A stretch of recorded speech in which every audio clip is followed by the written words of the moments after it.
What if I told you the biggest financial decision of your 20s might not be how much you earn, but where you live? Every month, you either build equity or you build your landlord's wealth.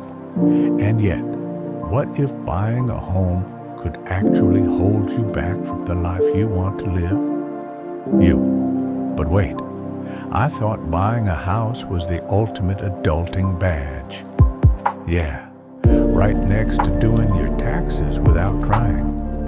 If you're between 18 and 30, you're probably stuck in this rent fees by purgatory, wondering what will actually make you wealthy. Today, we're not just going to settle the debate. We're going to break down 5 core factors through a cold, hard financial lens. And by the end of this video, you'll know which path leads to real wealth and freedom. The journey, 5 core factors. 1. Cash flow, freedom or fortress. Cash 130-3.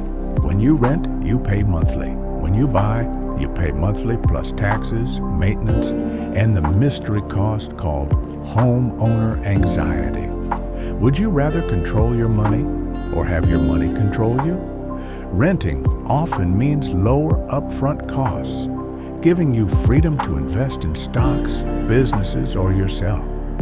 Buying can feel empowering, but it locks you into long-term debt and unexpected expenses. Remember, equity isn't cash flow. It's a savings account you can't touch without permission. So what if your home value drops after you buy it? Hold that thought. Let's talk about risk. 2. Risk tolerance. Do you sleep better owning? 3 to 430. You don't just buy a house, you buy risk. From the 2008 housing crisis to rising interest rates, home ownership isn't a sure bet. If the market crashes and you're stuck underwater, guess what? You still owe the bank. Meanwhile, renters, they walk away when the lease ends. But what about the pride of owning a home? Well, pride doesn't pay the plumber when your pipes burst at 3 a.m. But okay, let's flip the coin. What about equity building? 3. Building wealth. Renting feels like burning money, right? Here's the truth. Renting doesn't always mean wasting money.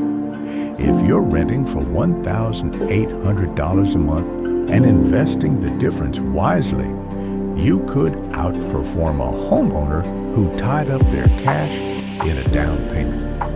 Wealth isn't about owning things, it's about growing things. But there's one hidden asset most people forget to calculate. Let's talk about mobility and the price of being stuck. 4. Flexibility. Can you afford to stay or go?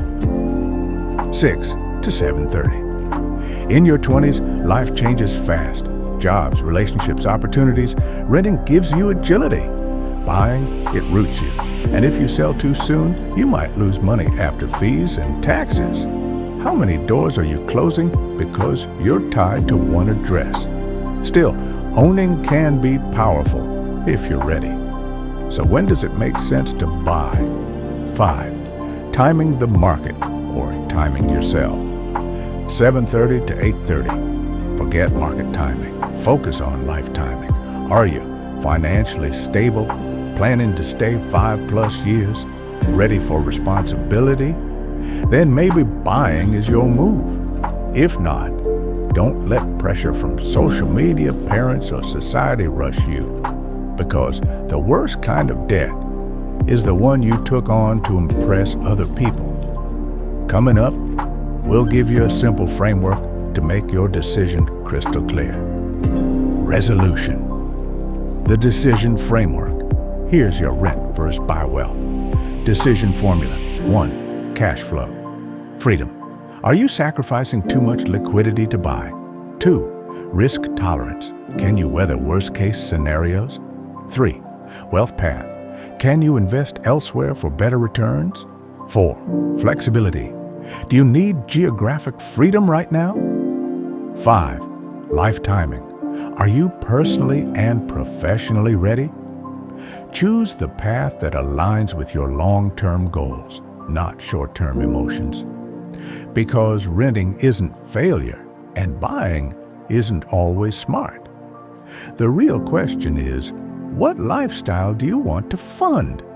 If you found this helpful and you want to build real wealth starting now, then you need to watch this next. How to invest your first $1,000, a beginner's guide to wealth. It's right here on the screen and in the description, because your next move could be the one that changes everything. See you there.